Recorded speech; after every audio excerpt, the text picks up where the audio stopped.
What I'm going to do is tell you today about T cell responses in COVID-19, yeah, and I'm going to keep it fairly simple for a broader audience and talk you through it here. This is work done by my group and Alex Setti's group at the Jolla Institute for Immunology. I assume you can see my screen.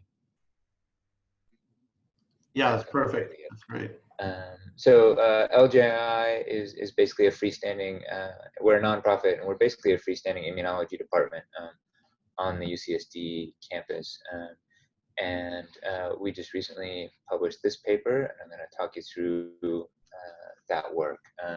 So there have been major knowledge gaps in understanding immunity to SARS-CoV-2, and this has resulted in well, a lot of fear and a lot of worry because of these unknowns.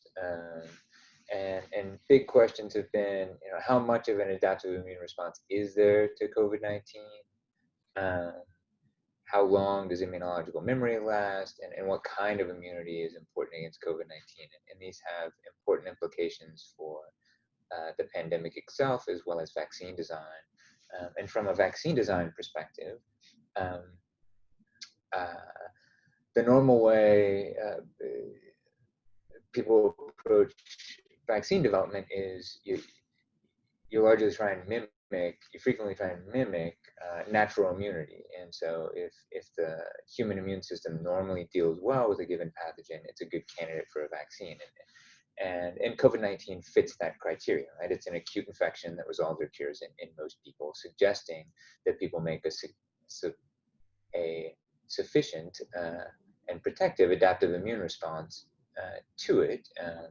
And the question is, what are the components of that immunity? How big are they? And how could people potentially apply that to vaccine development?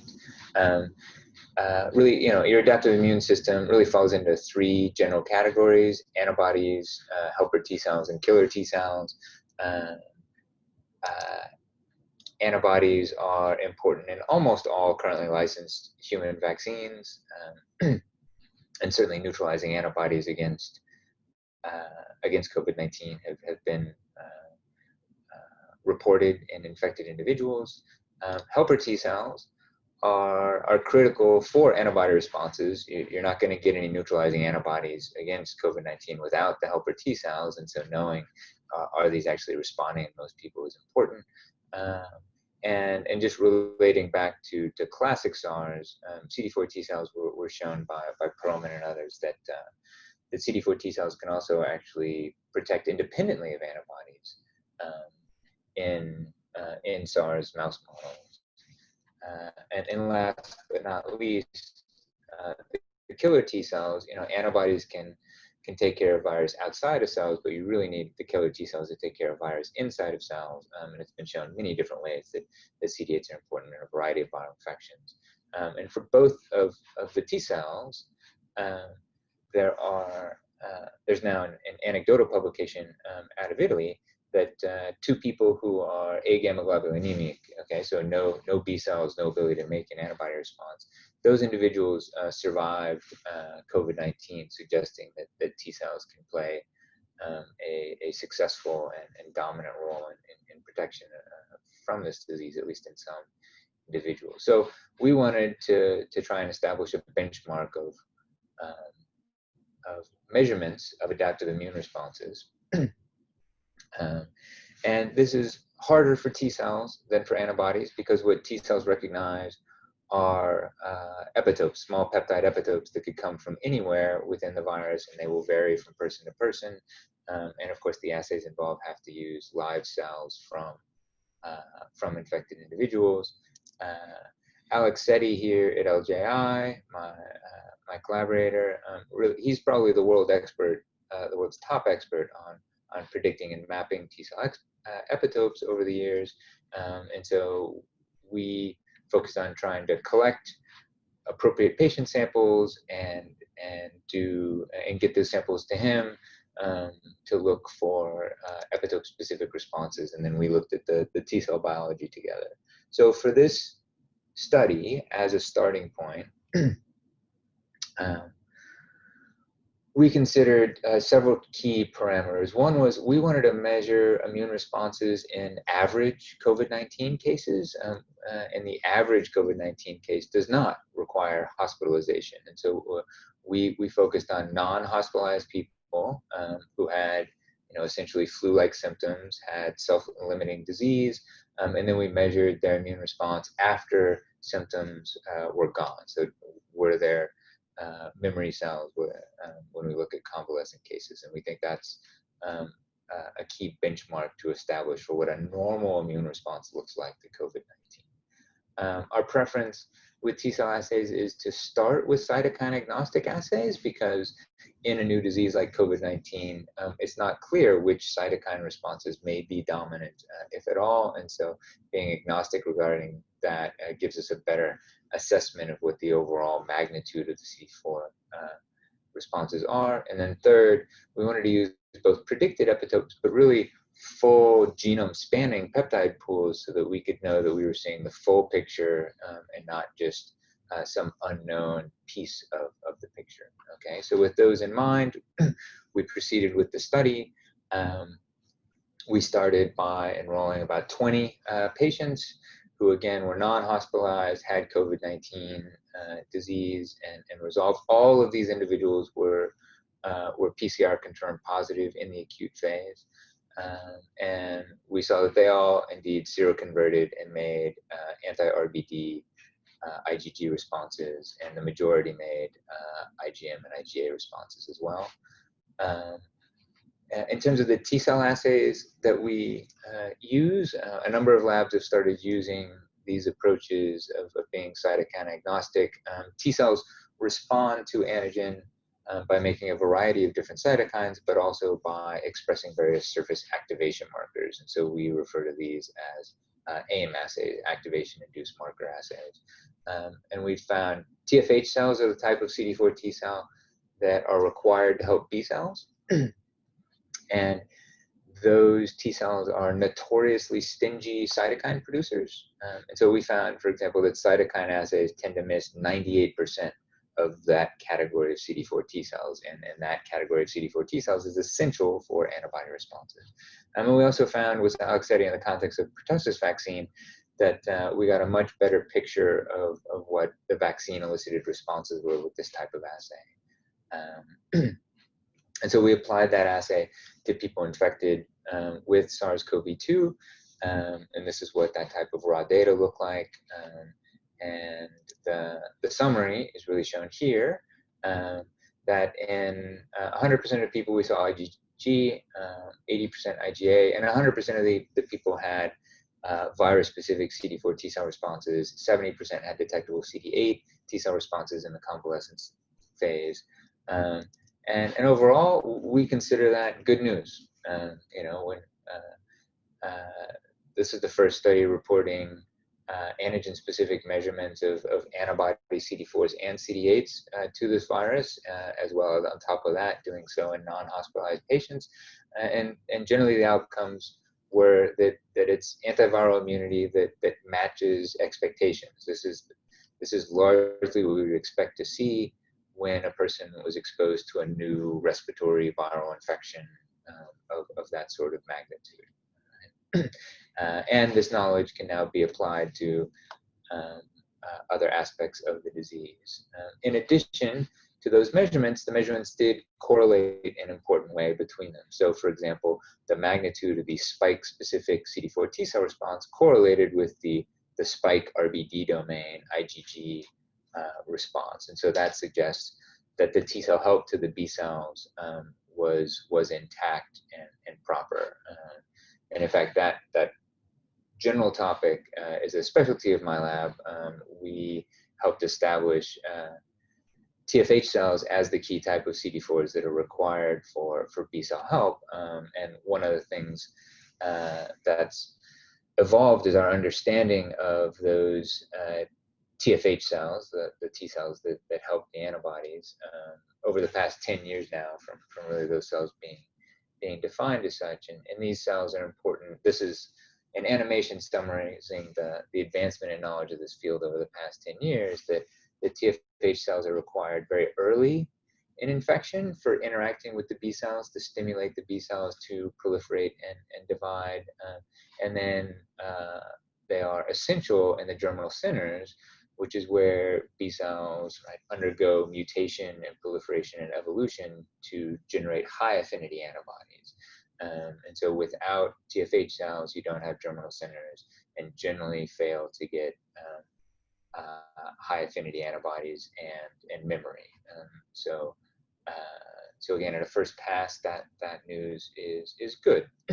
We then looked at the CD4 responses to every single ORF in the genome. This requires much larger amounts of blood and a lot of peptide synthesis.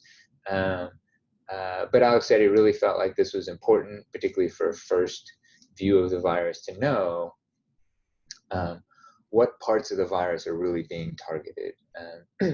And at first glance, it was a little tough to understand the data, and then we reorganized the proteins in order of predicted protein abundance based on coronavirus subgenomic RNA expression.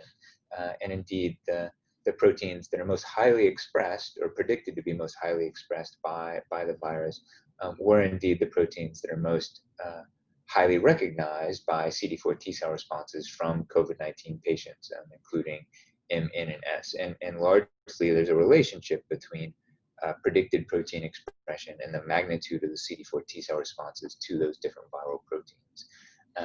This also separately corroborated that the epitope prediction approaches that the SETE lab used to boil this down into a smaller, easier to run assay was also successful. So we detected responses for sure in 21 out of the 25 different proteins.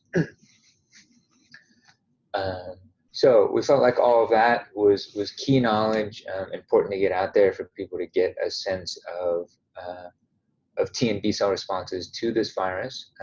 But a second really half of the story has been that when we looked at unexposed healthy individuals, we found SARS-2 reactive T cells already in 50% of unexposed normal healthy donors. And this was a surprise to us. We checked this data many different ways to convince ourselves. And for us, a key aspect of this was that the blood samples used for these experiments were collected between 2015 and 2018.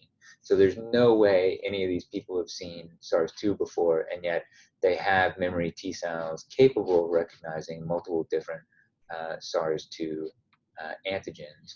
And so we predict, but did not directly show, that these are presumably memory T cells that people have generated during their previous exposures to common cold coronaviruses, and that there's variation in either the magnitude of these responses or which common cold coronaviruses people have seen recently, resulting in variable amounts of pre-existing cross-reactive T cells capable of recognizing SARS-2.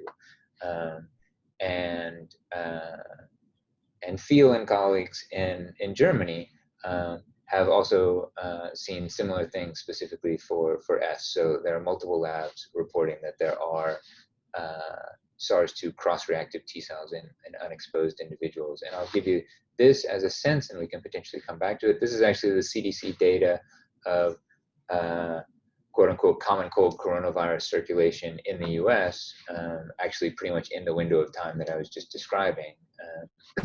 And you can actually see all four of those viruses are present, and they're present in different ways at different times in a complicated pattern. This is the team of people who worked on this project. Lots of teamwork. First author was Alba. Senior author is Alex and myself, with a big clinical and technical team. And so I'll open it up to Q&A, but lead in with what's next. We're doing our best to work with vaccine developers to apply this knowledge for best practices to measure CD4 and CD8 T cell responses in COVID-19 vaccines, and epitope mapping and measure immune responses in different COVID-19 disease severity. As I said, this was specifically to set a benchmark looking at average cases. Now, we and many other labs can make use of this knowledge when looking at hospitalized patients with different disease severities or presentations. We certainly think T-cell considerations can be important for vaccine design. We do think that our data is good news for S-specific vaccine designs. Almost all of the vaccine candidates out there are basically S only.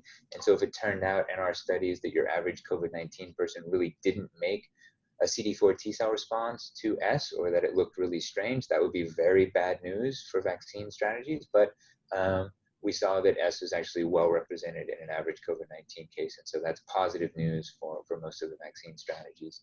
And finally, we think these pre-existing cross-reactive T cells in people are very intriguing. And we think it may be important for vaccine trials to measure pre-existing memory that can cross-react with SARS-2, because it could potentially be a big distinguisher of differential outcomes in those trials. A simple speculation would be that if a person already has memory CD4s that can recognize the virus, they would be more likely to make a faster, bigger, better antibody response to a given candidate vaccine. That remains to be determined, but can only be determined if you actually measure the pre-existing T cells. Yeah, I will stop there and take questions. Shane, thank you for that wonderful talk. I have two related questions. Did you compare symptomatic and asymptomatic individuals? And do you think the pre-existing T cells have any implication for why so many people are asymptomatic but carriers? Yeah, great questions. And I meant to address both of those directly. So thank you for reminding me of those. All of the cases, all of the patients that we looked at were symptomatic.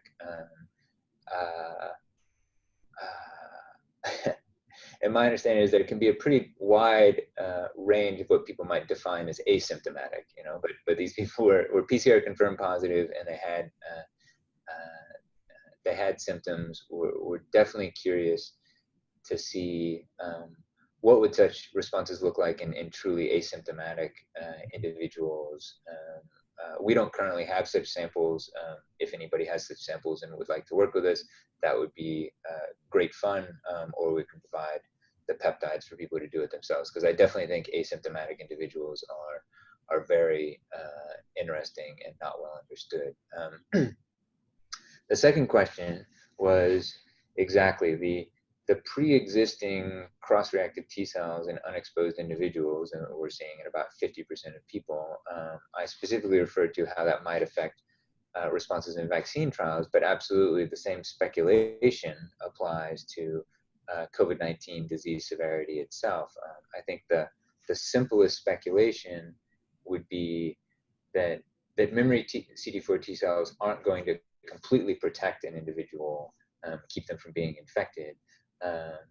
But it's, I think, quite plausible based on animal models of other diseases and the known role in at least the mouse model of memory CD4s providing protective immunity from SARS, that having cross-reactive memory T cells from other viral infections would essentially shift the pathogenesis curve for a given person with COVID-19. So instead of getting, you know, moderate disease, you maybe now get mild disease, or instead of getting a lethal infection, you now get a severe or moderate infection. I think that's a really intriguing and obvious speculation to make, and it is going to be challenging to directly address, because you really need to be able to measure such T cells before an infection and after an infection. We're certainly exploring if there are clever ways we can interpret data just from people who have already had the disease.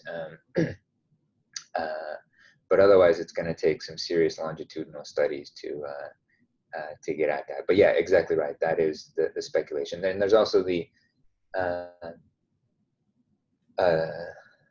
glass half empty speculation, that it's possible that some pre-existing T cells could be bad predictors. There could be some negative aspect of those T cells that would affect disease progression, which would also be important to understand in the future.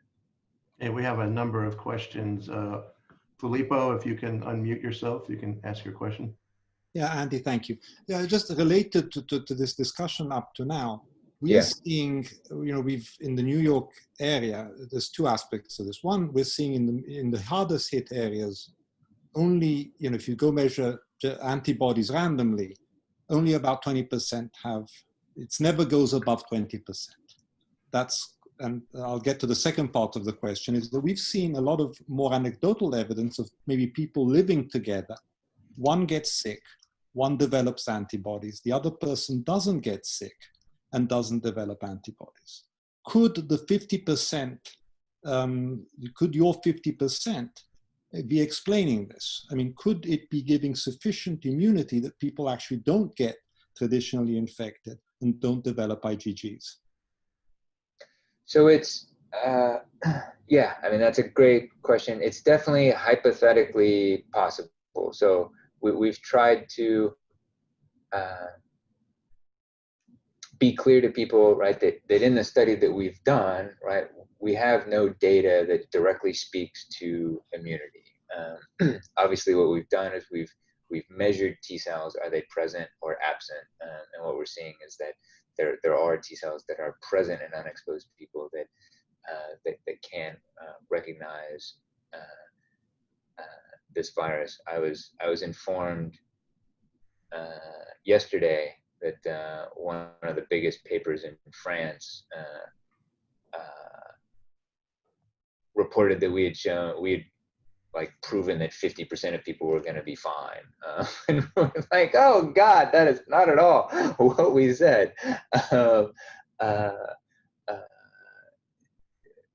But it is, I agree that it's conceivable that such T cells could provide immunity at a level that it could reduce, an average symptomatic infection to become asymptomatic. That is definitely hypothetically possible.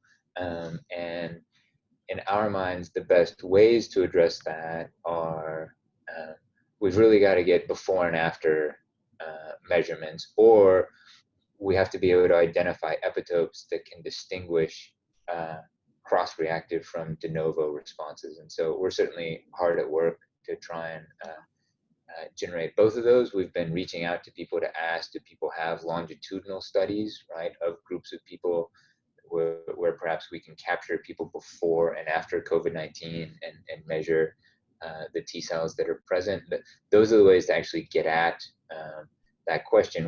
We think it's incredibly intriguing, and obviously I would love for that speculation to be true, but there's really a lot more data that would have to be generated to validate that. Laura, if you unmute yourself, you can ask. Thanks. Am I unmuted? Yes. Great. So similar related questions, you effectively have a cohort of individuals, if you can identify those patients who tested positively in your T cell assay. Can you contact them and survey them by email to see what was their rate at which they got ill with COVID-19? So that is whether you can unveil all that patient data. And the second is, in the hypothetical case where, let's say, this assay is more informative than the ubiquitous IgG assays that everybody is relying on these days, because so far you demonstrate correlation. If they're positive for reactive T cells, they're also positive in IgG. But of course, we want to know for those individuals like those autoimmune or those that lack IgGs that also don't get sick. If this is in fact more informative, what would it take to make it a widespread test? Yeah, really good questions. For the first one, we can and are following up with the people that we already enrolled, but it's a numbers game. Okay, so I mean, in California there aren't that many cases, and so we think to do a longitudinal study, we probably need in the range of 400 people that we would enroll before infection, and then see at some point in time, do maybe 10% of those become infected. Those would be the numbers that we would expect to have to run. And so, although you also have the difficulty that there's, and nobody now knows whether or not they've been exposed. You only know if you have had confirmed exposure. So it's actually more useful to look at all the pre-2020 samples, and then reach out, and then simply survey those individuals by email, have their physicians reach out to them to see did they contact COVID-19 or not, and see then how that rate compares to averages. Agreed, and it becomes a numbers game. Can you get enough of those samples and enough follow-up? But I agree, that's absolutely an approach, and we're trying to do that. I just don't know that we have the numbers for it. For the developing it into a widespread test. Right. Thank you. I think widespread's the key there. T-cell assays are intrinsically more challenging than antibody assays because they involve cells, and cellular readouts are more challenging. Certainly, the tuberculosis quantiferon assay is widely used. It definitely works, and so conceivably a similar type assay could be developed for SARS-2 specific T cells using mapped epitopes that may be appropriate for trying to distinguish between disease states or disease progression. Certainly the regular assays that we do, we love them, right? But they're multi-parameter flow cytometry assays that aren't appropriate for regular clinical scenarios. So do you need a blood draw of a substantial sample to pursue, and lengthier time, of course, for those that? Yes. I could take it from there. Yeah. David Salter, you can unmute yourself. Yep, you're all set. Yeah, Shane, very exciting talk.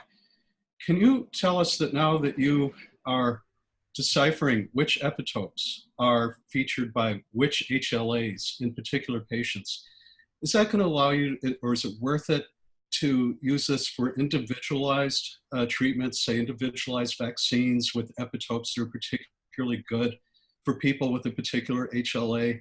Or can you use something like tetramers in order to determine where people are at in their response and better treat them as individuals based on their HLA sequences?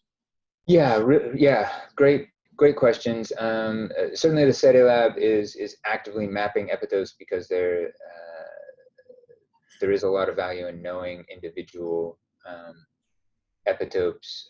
Certainly on the class 1 side,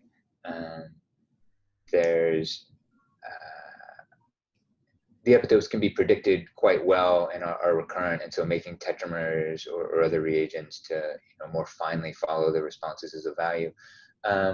That's a much harder sell on the class 2 side.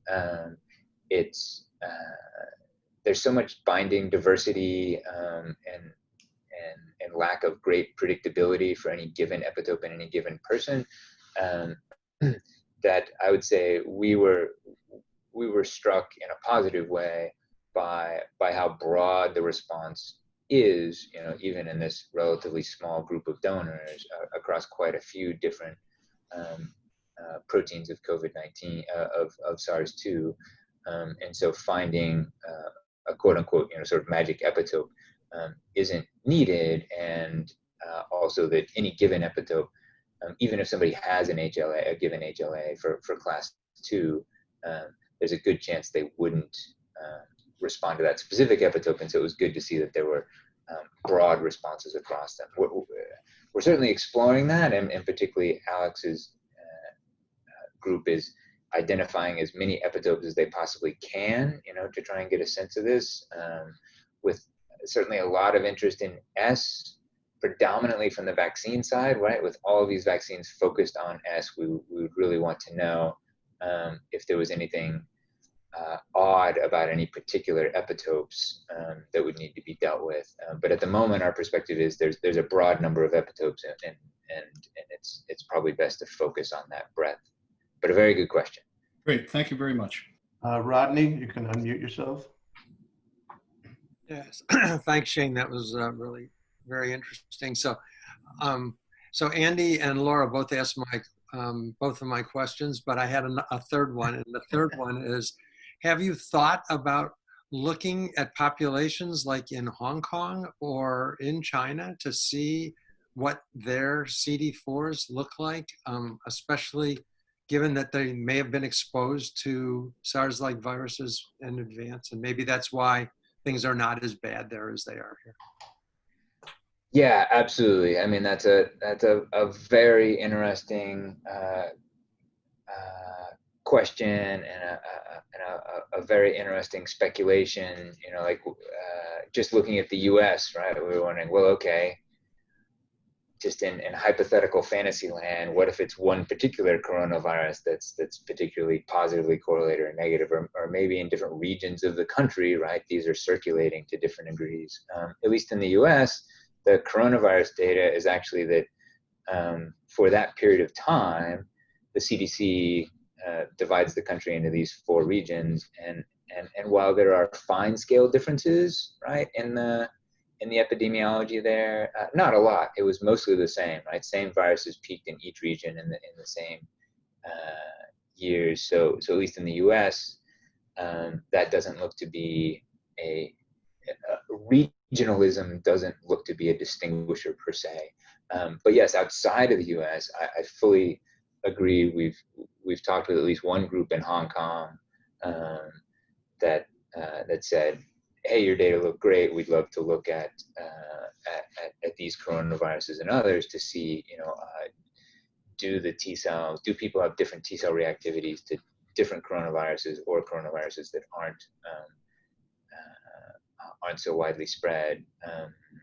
And do people, right, in Hong Kong, well, it's somebody else's data. I'm not going to talk about it. So exactly right. Very good question. And we know at least some people are starting to explore it. And the simplest approach is actually a combined serological T cell approach. So for example, just running serology to see if you have 100 people, are they all positive for all 4 common cold coronaviruses, or does it stratify in different ways? And then can you relate that to the SARS-2 reactive T cells or some more exotic coronavirus?